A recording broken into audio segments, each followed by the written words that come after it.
Figuring out a pedigree. Here we have an autosomal pedigree, which we are going to figure out if it's dominant or recessive, as well as the phenotypes and genotypes for all people involved.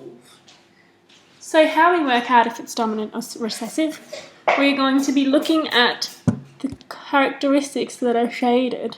They're either going to be dominant or recessive. One way you can tell if it is dominant or recessive is by looking at two parents that are the same. If two parents were both recessive, therefore meaning not shaded would be recessive, they would have to produce all of the same type of children. They are not producing all the same type of children, therefore we can conclude that unshaded is dominant as they produce two different children with two different genotypes. And if they were recessive, they would have to produce children who have the same, therefore we can conclude they're dominant.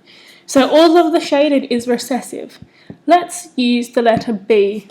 So we know that all the shaded is recessive, and we know that recessive must have a homozygous genotype, normally little letters. So if we use a letter B and B for blonde hair, we can conclude that all of the shaded ones have little letters representing blonde hair. Therefore their genotype is little b, little b. We know that unshaded is dominant. Dominant genotypes must have the capital letter in them.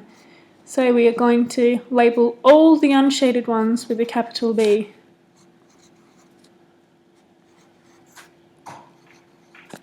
So two easy steps. Once you know that the characteristic that is shaded is recessive, you can give all of the shaded ones their recessive allele. So little letters, two little letters, homozygous, two little letters. Once you know that unshaded is dominant, you can give all of the unshaded ones one capital B representing the dominant allele.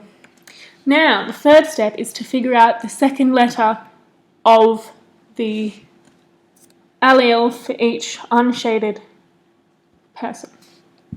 For this one, for them to produce offspring that have the recessive trait of blonde hair, they must have had a little b, as each person had to get one allele from each parent. Therefore, they could have got this allele from their mother, and this allele would have to be from their father. So therefore we can give him a little b. Number 3 has produced an offspring with an unshaded characteristic, or let's say brown hair. With this one, we are unsure if this person has BB, little b, big B, little b, or big B, big B, as there's no way we can know. We don't know these people's parents, and we only know their one offspring. So we don't know if this child, however, will have to have one little b from their father, as they have to have one allele from each person, from each parent. Therefore, we can conclude that number 8's genotype will be BB, and its alleles will be big B and little b. With this one, we can conclude that they are offspring of number 1 and 2, therefore they must have one of their mother's trait and have a little b. With this one, we can conclude that they must have a little b because this offspring had to get a little b from each parent. With this one, we are unsure if it is little b or big B, big B, because we don't know if they got the recessive allele from their grandparents or if they didn't get their recessive allele from their grandparents. So if we worked out a pedigree with big B, little b, big B, little b, we could see that there is a chance for this offspring to be big B, big B, big B, little b, big B, little b, big B, little b, sorry. So number 9 got little b. This person could either be these 3 out of 4 chances, but it is unknown as they don't have any offspring to show.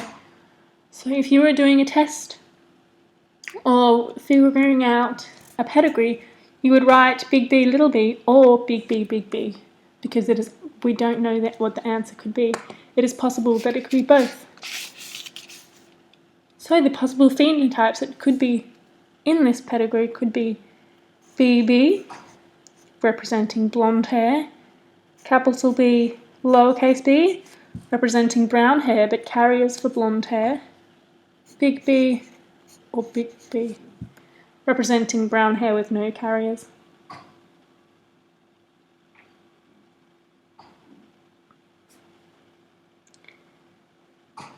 The possible phenotypes could be blonde hair, little b, brown hair, little b, big B, or big B.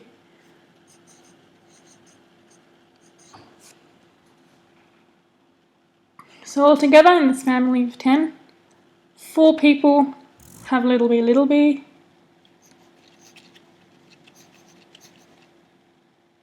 1, 2, 3, 4, 5, 6 have big B, little b, and 1, 2 unknown